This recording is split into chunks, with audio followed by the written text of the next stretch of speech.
wabarakatuh. Saya Kamelia Ainur Lutfiyah, mahasiswi Ilmu Al-Quran dan Tafsir UIN Sunan Ampel, Surabaya. Di kesempatan kali ini, saya akan menjelaskan tentang surat Al-Zalzalah. Al-Zalzalah merupakan surat yang ke-99 dari 114 surat di dalam Al-Quran. Surat ini juga tergolong dalam surat Makkiyah. Di video perdana saya kali ini, saya akan menjelaskan kandungan dari surat Al-Zalzalah, tetapi hanya dari ayat 4 sampai dengan 6. Karena pada ayat 1 sampai 3 sudah dijelaskan dalam video Mas Afiful Arif di YouTube channel beliau.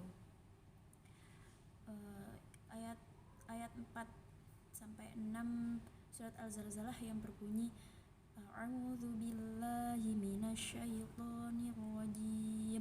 Bismillahirrahmanirrahim. Yauma idzin tuhadditsu akhbaraha bi anna rabbaka awhalaha. Yauma idzi yasdurun nasu ashtatan liyuraw a'malahum. Shadaqallahul azim. Bismillahirrahmanirrahim.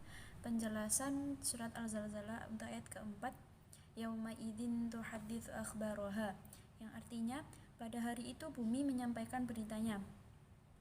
Gambaran mengenai bumi berbicara ini merupakan hal yang sering dibicarakan oleh para ulama mufasir, salah satunya yaitu Imam At-Tabari.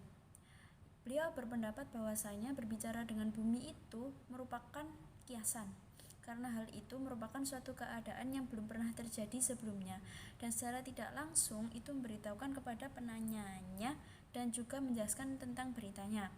Pendapat ini juga disetujui oleh jumlah ahli tafsir, salah satunya yaitu tokoh Mu'tazilah Az-Zamakhsyari. Dalam kitabnya yang berjudul Al-Kasyaf, beliau menjelaskan tentang pembicaraan bumi adalah merupakan perumpamaan akan penyutradaraan Allah akan hal-hal yang dapat menggantikan pembicaraan dengan lisan.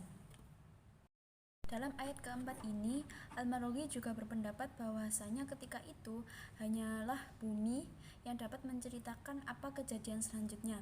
Maksudnya yaitu bahwa keadaan bumi bergoncang dan timbul gempa yang dahsyat ini belum pernah terjadi sebelumnya dan juga tidak dapat dikaitkan dengan sebab-sebab peraturan di alam dunia ini ketika stabil. Biasanya kan gempa itu diibaratkan dengan pergeseran lempeng-lempeng. Nah, ini goncangan ketika hari kiamat itu sangatlah dahsyat dan tidak bisa diukur dengan gempa yang biasanya terjadi di bumi. Gitu. Disusul dengan penafsiran Buya Hamka juga bahwasanya di hari itu bumi sendiri yang akan menceritakan kabar tentang dirinya. Meskipun begitu, bukan bumi berkata dengan lidah, tetapi keadaan yang telah terjadi itu yang kian lama kian lebih hebat dan dahsyat serta menakutkan manusia, itu secara tidak langsung telah menjawab sendiri pertanyaan yang timbul di hati manusia, bahwasanya inilah permulaan hari kiamat dan dunia lama itu sudah mulai dihancurkan, sedangkan zaman akhirat itu telah mulai datang.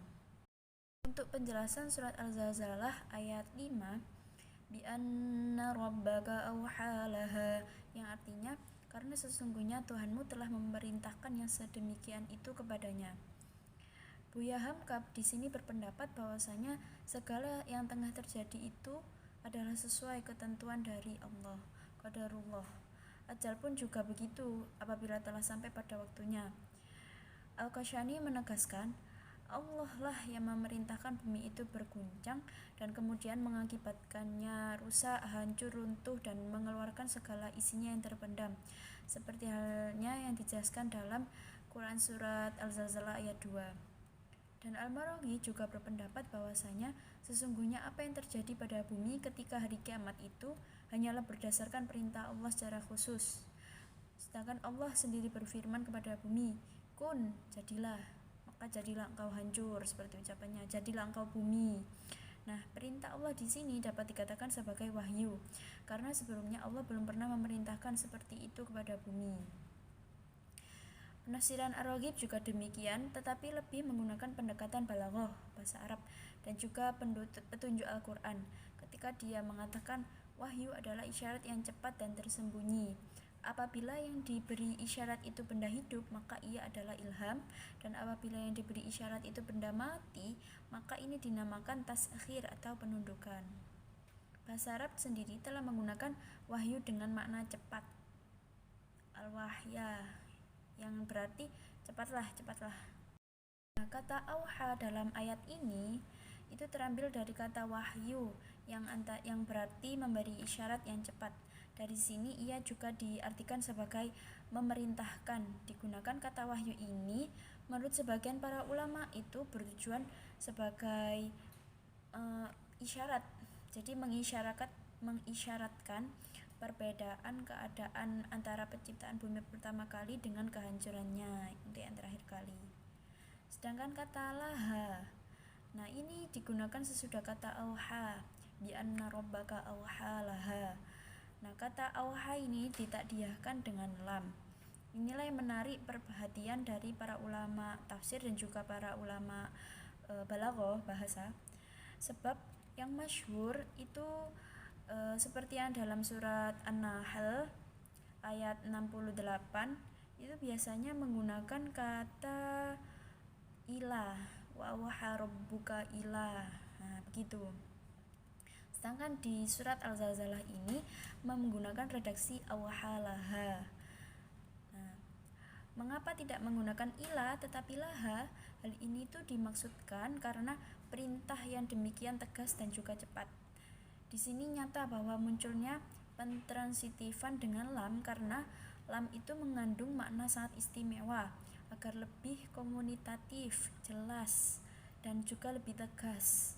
Nah, ungkapan-ungkapan ini mungkin hanya lebih dipahami oleh pakar linguistik.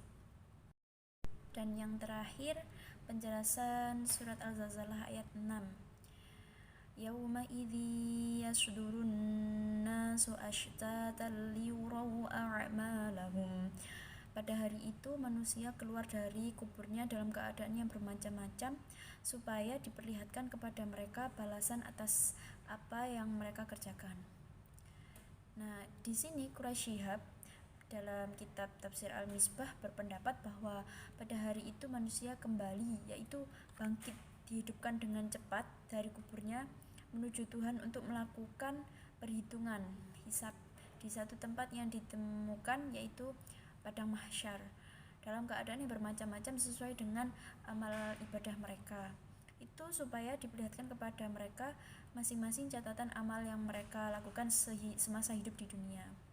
Sedangkan redaksi yauma idzin yang berarti pada hari itu merupakan pengulangan kembali dari ayat keempat surat Al-Zalzalah. Itu digunakan Al-Quran untuk menghubungkan urut-urutan keadaan serta mengembalikan perhatian pendengar kepada ayat-ayat sebelumnya, dan juga mengulangi peringatan-peringatan yang telah mantap di benaknya. Sedangkan redaksi kata yasduru yaitu berarti keluar dari tempat berkumpul, baik untuk kembali ke tempat semula ataupun untuk menuju ke tempat yang lain. Antara makna ashtatal yang berarti berpisah, bersebar, itu menurut Buya Hamka yaitu bahwa di hari itu orang lari dari saudaranya, dari ibunya, dari ayahnya, karena mereka sudah mengurusi urusannya masing-masing. Mereka sudah bingung untuk menyelamatkan dirinya sendiri karena masing-masing orang itu menghadapi urusannya sendiri. Itulah pula yang kemudian dinamakan dengan Yaumul Hisab, yaitu hari perhitungan, ataupun Yaumul Mizan, yaitu hari penimbangan amal. Nah, di sini nanti akan diselidiki satu demi satu amal perbuatan dari masing-masing seseorang. Atas apa yang diperbuatnya, apa yang diusahakannya, apa yang dilakukan dia semasa hidup di dunia, baik dan buruknya, itu semua akan ditimbang dan semuanya akan dinilai, akan dihitung oleh Allah dengan seadil-adilnya dan tidak ada yang tersembunyi. Demikian penjelasan dari saya. Walaupun sedikit tapi semoga bermanfaat untuk kita semua. Apabila ada salah kata mohon dimaafkan. Sekian dari saya. Wassalamualaikum warahmatullahi wabarakatuh.